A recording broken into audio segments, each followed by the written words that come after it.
Hello students, welcome back to our YouTube channel Rahul survive Trivedi. बच्चों, आज हम लोग बहुत ही इंपॉर्टेंट टॉपिक पे बात करेंगे, इंपॉर्टेंट टॉपिक पढ़ेंगे। और इस चैप्टर बायोमॉलिक्यूल्स का जो नेक्स्ट लेक्चर है वो है एंजाइम।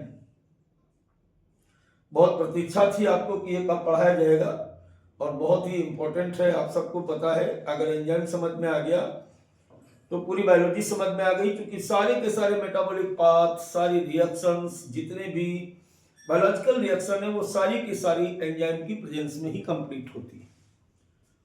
तो इतना इंपॉर्टेंट है तो उतना ही मन लगा करके एक एक चीज को समझते हुए आगे बढ़ेंगे, नोट्स बनाएंगे। चलिए स्टार्ट करते हैं आज की क्लास को एंजाइम के साथ। तो बच्चों स्टार्ट करते हैं आज एंजाइम्स के बारे में। सबसे पहले हम लोग ये जानते हैं कि एंजाइम होता क्या है। तो इसमें एक लाइन लिखी हुई है, almost all enzymes are protein. इसका मतलब है कि अधिकतर जितने भी एंजाइम होते हैं सभी एंजाइम प्रोटीन के बने होते हैं। क्या कहा मैंने? सबसे पहली बात हमें यह जाननी है कि मुख्य रूप से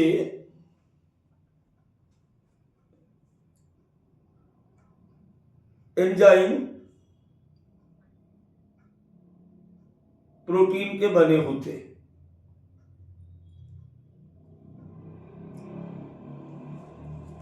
पहली बात आपकी हिंदी और अंग्रेजी दोनों में क्लियर हो गई। Almost all enzymes are protein. अगर रासायनिक दृष्टिकोण से देखें कि तो एंजाइम किसका बना है बेटा? बना होता है प्रोटीन्स का बना होता है। हालांकि कुछ एंजाइम एक्सेप्शन के तौर पर अपवाद के रूप में ऐसे भी होते हैं जो रिएक्शन को कैटेलाइज करते हैं, रिएक्शन को उत्प्रेरित करते हैं, लेकिन वो प्रोटीन के नहीं बने होते।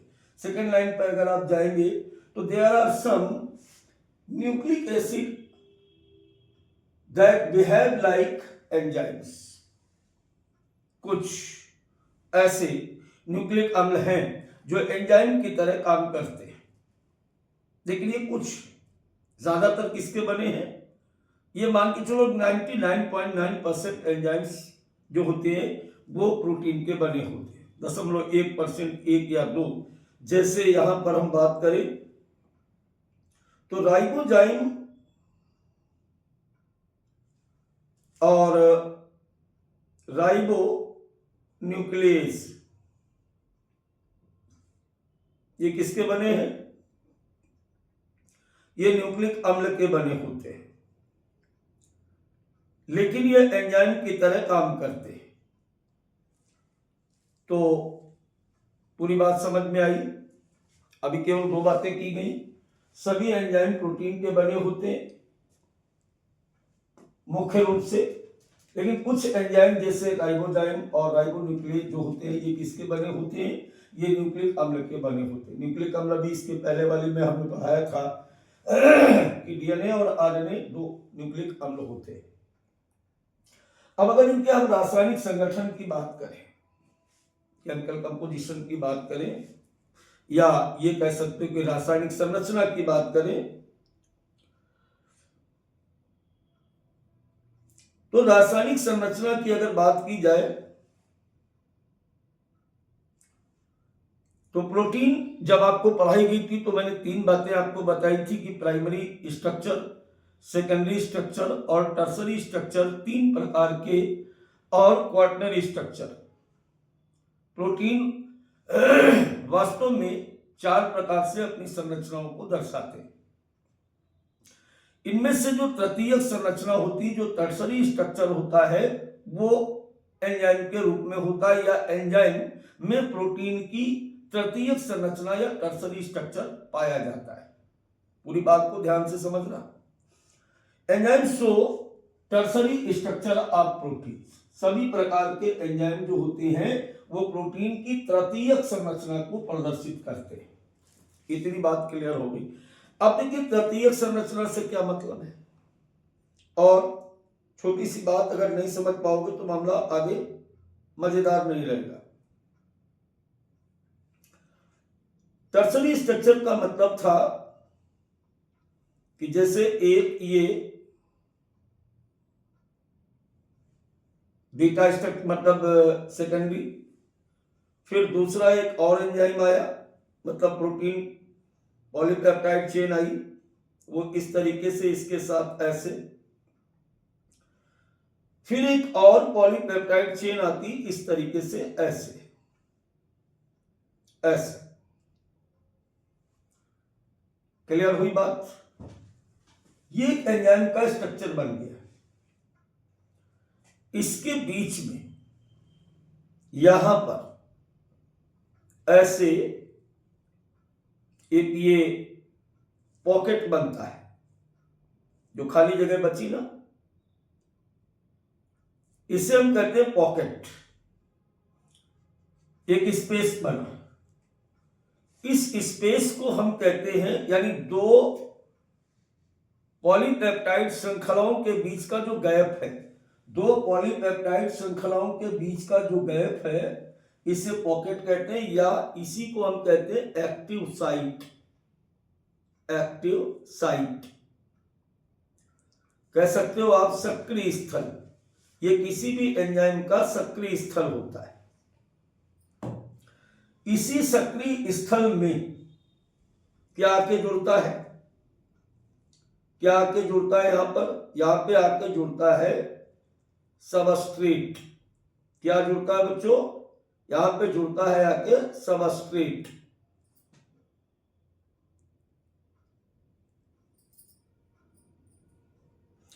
अब देखिए दोनों बातों को समझे। सबस्ट्रेट क्या है? यहां पर एक प्रश्न आ जाएगा कि सबस्ट्रेट किसे कहते हैं। सभी ऐसे रासायनिक पदार्थ जिन पर एंजाइम क्रिया करता है, जैसे कोई भी रिएक्शन है, उस रिएक्शन पर, जैसे अपन ने अभी ग्लाइकोलाइसिस में एक रिएक्शन पढ़ी थी रिस्पिरेशन में, कि एटीपी प्लस ग्लूकोज और हेक्सोकाइनेज एंजाइम वहां पे लगा, तो यहां पर बेटा जो ग्लूकोज है वो सबस्ट्रेट है। क्या बन गया था? Glucose 6 phosphate. वो क्या था? वो प्रोडक्ट था, वो उत्पाद था। तो जिस पदार्थ के साथ एंजाइम क्रिया करता है, उस पदार्थ को हम क्या कहते हैं? क्रियाधर, या इसे हम क्या बोलते हैं? सबस्ट्रेट। हिंदी में इसे क्या बोलेंगे बेटा? क्रियाधर। इसी जगह पर एक बात को और समझ ले। क्या समझ ले? कि सभी एंजाइम अलग अलग रिएक्शंस के लिए अलग अलग होते हैं, यानी एक ही एंजाइम कई रिएक्शन नहीं करा सकता है। अलग प्रकार के एंजाइम, अलग प्रकार की अभिक्रिया के लिए एक अलग प्रकार का, या यूं कहो कि अलग प्रकार के सबस्ट्रेट के लिए अलग प्रकार के एंजाइम की आवश्यकता होती है। जैसे कंपटीशन लेवल में एक फैकल्टी एक सब्जेक्ट पढ़ाती है, स्पेशल होती है, इसी प्रकार अलग अलग सबस्ट्रेट के लिए अलग अलग प्रकार के एंजाइम होते हैं। अब उसका रीजन क्या है, ऐसा होता क्यों है? ऐसा इसलिए होता है क्योंकि अलग अलग प्रकार के एंजाइम्स के बीच में ये जो जगह आप देख रहे हो ना, जिसे हम सक्रिय स्थल कह रहे हैं, ये अलग अलग होता है। तो एक निश्चित प्रकार का सबस्ट्रेट ही यहां पर फंस पाएगा, दूसरा फंसेगा ही नहीं।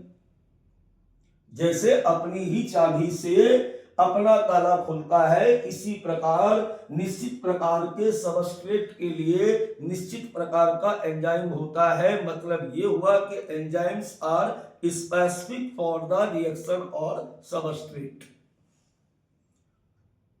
क्लियर हो गई इतनी बात? चलिए बात को आगे बढ़ाते हैं। देखिए एनसीईआरटी लिखती है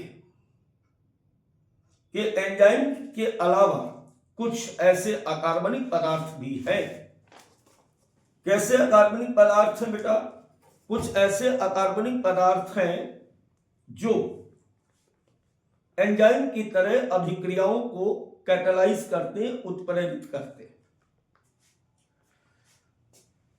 इनऑर्गेनिक कैटालिस्ट या catalyse reaction completed at high temperature and high pressure. दोनों बातें समझो हम क्या कह रहे हैं। कुछ अकार्बनिक पदार्थ ऐसे हैं जो एंजाइम्स की तरह रिएक्शन कंप्लीट करते हैं, लेकिन दोनों में एक अंतर है। क्या दोनों में अंतर है? दोनों में अंतर बेटा ये है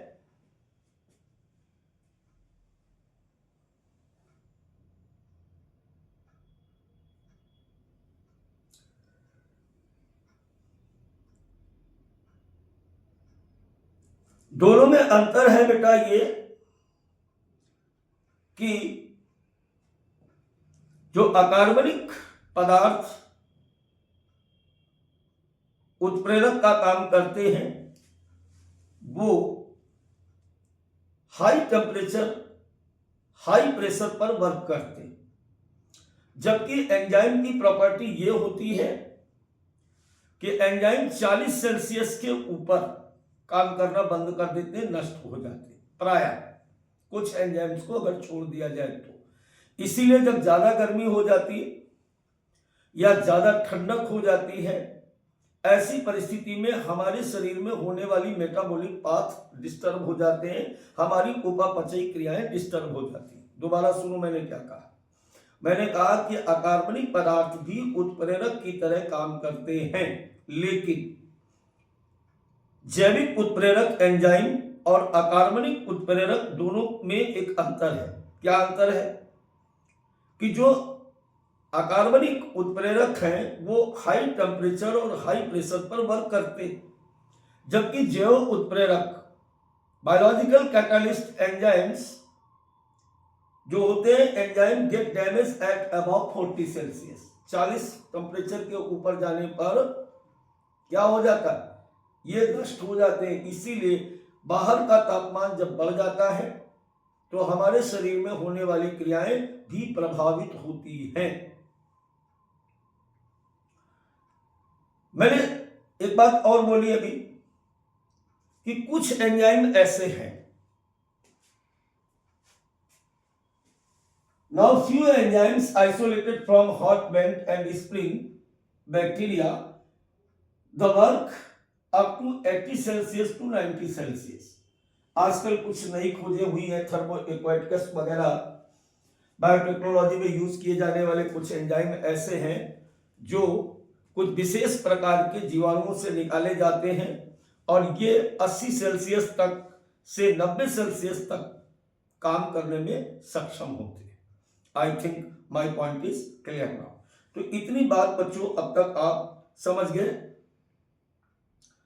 अब इस बात को समझने के लिए एक बात और समझिए कि कोई भी एंजाइम काम कैसे करता है, और जब तक ये बात नहीं समझ आएगी तो आपको एंजाइम समझ नहीं आएगा। एक क्वेश्चन है हमारा आपसे कि रासायनिक अभिक्रिया किसे कहते हैं? रासायनिक अभिक्रियाएं क्या होती है? तो रासायनिक अभिक्रिया बचपन से सुनते आ रहे हो कि रासायनिक अभिक्रिया हुई, केमिकल रिएक्शन हुई। ये होता क्या है? देखिए, रासायनिक अभिक्रियाएं जो होती हैं, chemical compound undergo two type of change. रासायनिक अभिक्रियाओं के फलस्वरूप कोई भी रासायनिक पदार्थ दो प्रकार के परिवर्तन करता है। एक भौतिक परिवर्तन, जब भौतिक परिवर्तन होता है तो उसे क्या कहते हैं? हम फिजिकल रिएक्शन कहते हैं। और जब केमिकल चेंज होता है तो उसे हम क्या कहते हैं? केमिकल रिएक्शन या रासायनिक अभिक्रिया। बात समझ में आई कि नहीं आई? दोबारा फिर समझो। मैंने क्या कहा कि जितनी भी क्रियाएं हैं वो केवल दो प्रकार की होती हैं। एक को कहते हैं फिजिकल रिएक्शन और दूसरे को हम कहते हैं केमिकल रिएक्शन। फिजिकल रिएक्शन कब बोलेंगे इसको हम? जब इसमें फिजिकल चेंज आएगा। फिजिकल चेंज से क्या मतलब है? जब किसी पदार्थ का शेप, यानी किसी change in shape without breaking of bond, उसमें जो बंध है, उसमें जो बॉन्ड है, उन बॉन्ड को बिना तोड़े या जोड़े, मेकिंग और ब्रेकिंग ऑफ बॉन्ड, अगर किसी पदार्थ की अवस्था बदल जाए, उसका शेप चेंज हो जाए, उसमें भौतिक परिवर्तन आ जाए तो इसे हम कहते हैं फिजिकल चेंज। जैसे अगर बात की जाए तो जैसे वाटर है। अब वाटर क्या होता है? बर्फ क्या होती है? बर्फ भी पानी है और पानी भी पानी है। तो जैसे हमारा जो है बर्फ जल में बदल जाए, अवस्था परिवर्तन हुआ कि नहीं हुआ? लेकिन कोई बॉन्ड नहीं टूटा इसमें, ना कोई बॉन्ड बना। आइस कैसी थी? ठंडी थी। आइस कैसी थी? सॉलिड थी। पानी कैसा है? द्रव है। तो शेप चेंज हुआ। लेकिन इस शेप चेंज होने में कहीं भी आपने देखा कि making and breaking of bond हुआ? नहीं हुआ। ये केवल बच्चों भौतिक परिवर्तन है। ये केवल क्या है? ये केवल भौतिक परिवर्तन है। तो ऐसी रिएक्शंस को हम फिजिकल रिएक्शन कह सकते हैं। अथवा कई बार आप ये भी देखते हो कि वाटर चेंज इनटू वेपर। जो जल होता है, जल ये भाप में बदल गया। जब जल भाप में बदल गया तब भी यही हुआ। कोई बॉन्ड टूटा नहीं, कोई बॉन्ड जुड़ा नहीं, फिर भी इसमें अवस्था परिवर्तन हुआ। तो बच्चों इससे हम कहेंगे, क्या बोलेंगे इसको? हम इसे कहते हैं फिजिकल चेंज। और फिजिकल चेंज में शेप बदलता है, अवस्था बदलती है, लेकिन किसी भी प्रकार का ना तो बंध टूटता है, ना किसी प्रकार का बंध बनता है। दूसरे प्रकार की रिएक्शन जो होती है, दूसरे प्रकार की रिएक्शन को हम कहते हैं रासायनिक अभिक्रिया। क्या कहते हैं? केमिकल रिएक्शन, या इसको बेटा हम बोलते हैं रासायनिक अभिक्रिया कहा जाता है इसको।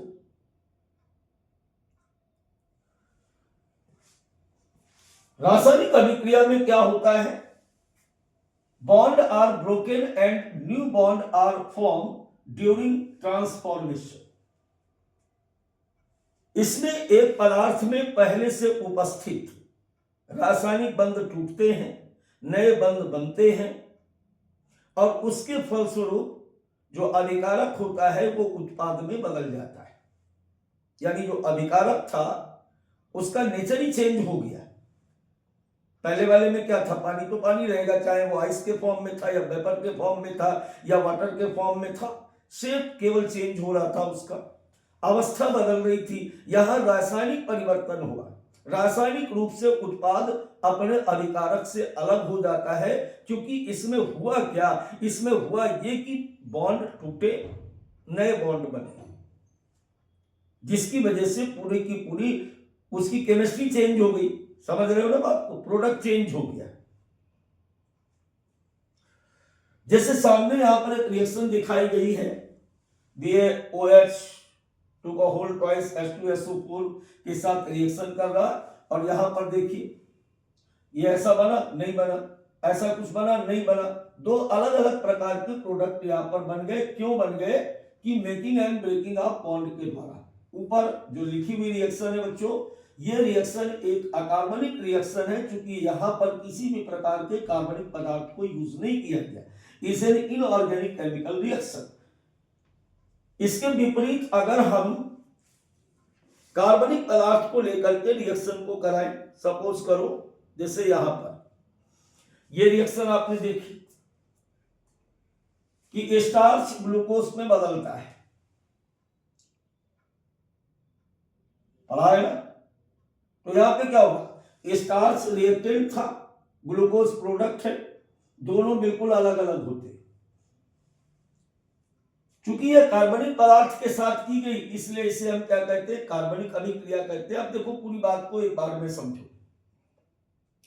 रासायनिक अभिक्रिया दो प्रकार की है। एक तो होती है फिजिकल रिएक्शन, दूसरी होती है केमिकल रिएक्शन। फिजिकल रिएक्शन में क्या होता है? स्टेट चेंज होती है। जैसे आइस वाटर में चेंज हो जाए या वाटर आइस में चेंज हो जाए, वाटर वेपर में बदल जाए, इसमें फिजिकल चेंज हुआ। किसी भी प्रकार का कोई making and breaking of bond नहीं हुआ।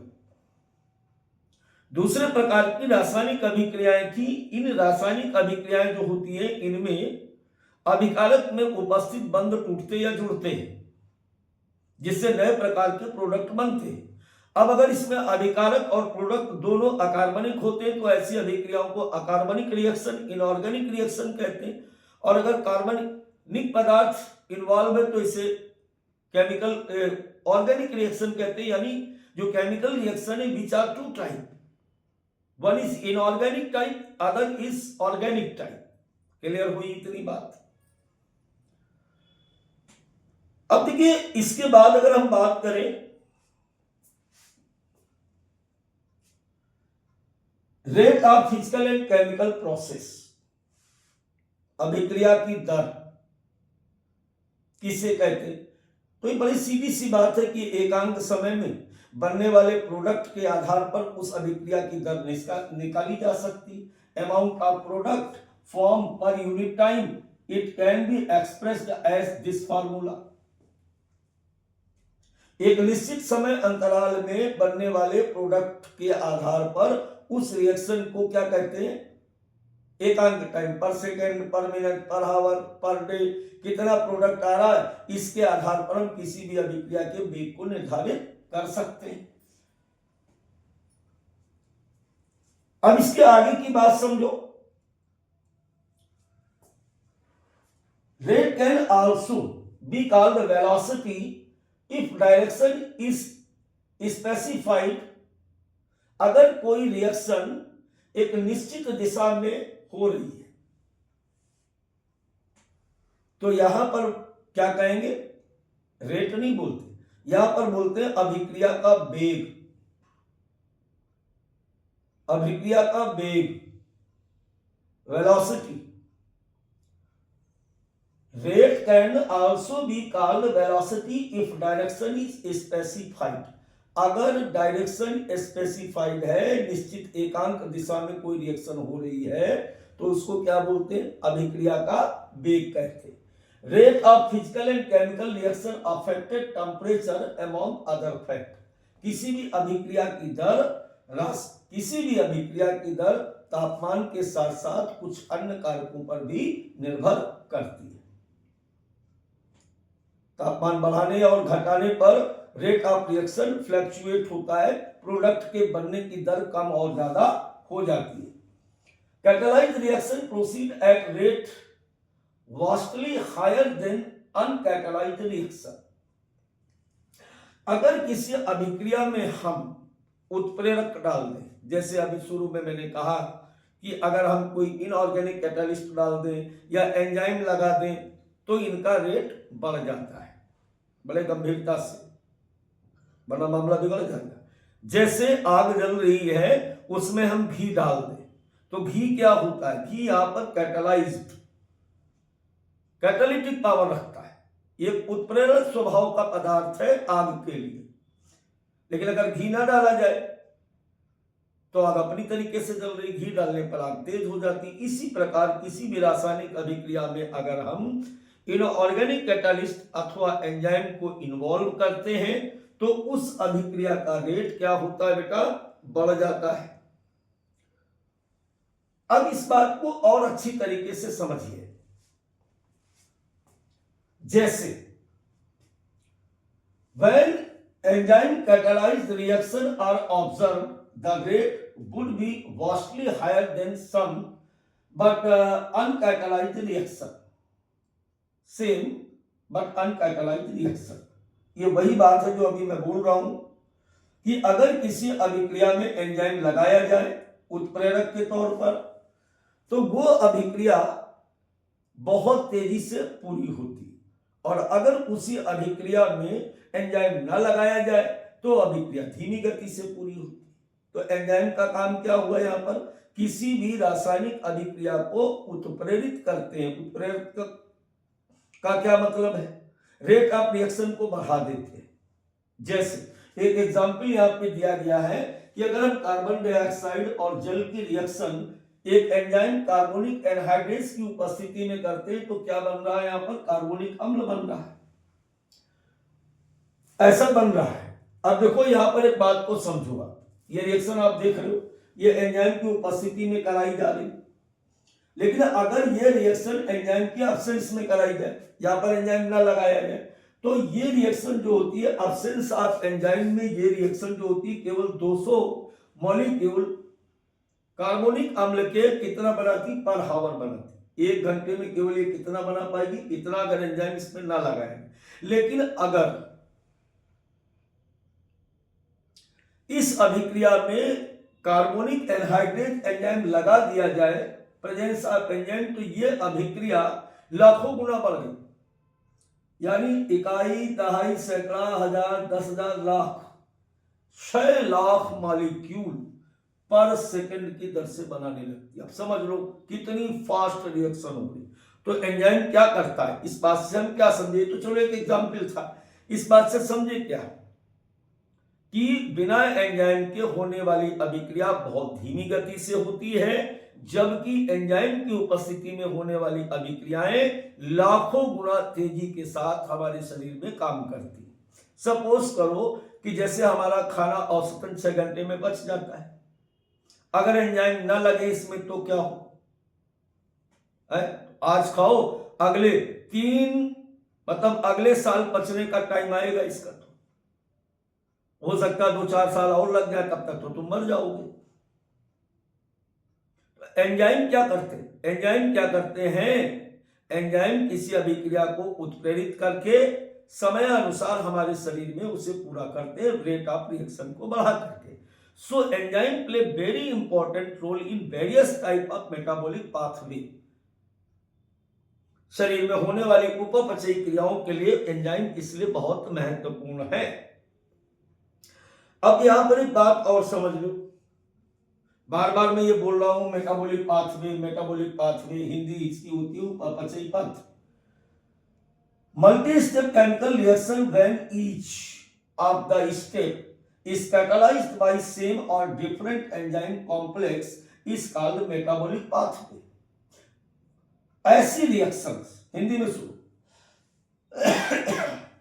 जिसका प्रत्येक चरण एक ही प्रकार के एंजाइम या अलग अलग प्रकार के एंजाइम्स के द्वारा उत्प्रेरित किया जाता है। कई बार कोई भी रिएक्शन जो होती है वो एक से अधिक रिएक्शंस में कंप्लीट होती है, जैसे ग्लाइकोलाइसिस, जैसे क्रेब्स साइकिल, क्या हुआ था, 9 रिएक्शन, 10 रिएक्शन, लेकिन फाइनली वो प्रोडक्ट में बदले। तो उसमें हो सकता है कि अलग अलग एंजाइम हर रिएक्शन में लगे थे, आपने तो पढ़ा है। या कई बार ऐसा भी होता है कि 2 अलग अलग रिएक्शन में एक ही एंजाइम लगा, जैसे अगर अपन बात करें क्रेब्स साइकिल की, तो एकोनाइटिस 2 जगह लगा था। तो रिएक्शन का एक ऐसा समूह जिसमें एक ही एंजाइम या एक से अधिक एंजाइम मिल करके उस रिएक्टेंट को प्रोडक्ट में बदलते हैं, इससे हम कहते हैं उपापचयी पाथ, यानी मेटाबॉलिक पाथ। क्लियर हुई इतनी बात। जैसे ग्लूकोज, ये तो वही लिखा हुआ ग्लाइकोलाइसिस, ग्लूकोज जब 2 पाइरुविक अम्ल में बदला, यानी ग्लाइकोलाइसिस के दौरान 9 रिएक्शन हुई थी, सभी में सब अलग अलग एंजाइम्स लगे थे, लेकिन फाइनली ग्लूकोज चेंज किसमें हुआ, 2 पाइरुविक एसिड में हुआ। अब बेटा आगे की बात, metabolic pathway with 1 or 2 additional reaction give rise to variety of metabolic end product. कई बार क्या होता है कि रिएक्टेंट सेम होता है, लेकिन मेटाबॉलिक पाथ अलग अलग होते हैं, जिसके कारण एंड प्रोडक्ट अलग अलग आते हैं। जैसे आप इसको देखिए, ये क्या लिखा हुआ है, ये पाइरुविक अम्ल है। पाइरुविक अम्ल एक पाथ यानी पाइरुविक एसिड डिहाइड्रोजिनेज एंजाइम की उपस्थिति में क्या बना रहा, एसिटिल्डिहाइड बना रहा, कार्बन डाइऑक्साइड को मुक्त कर रहा, और बाद में एसिटिल्डिहाइड जो होती है वो क्या बना रही, एथेनॉल बना रही, फर्मेंटेशन। रिएक्टेंट क्या है, पाइरुविक अम्ल।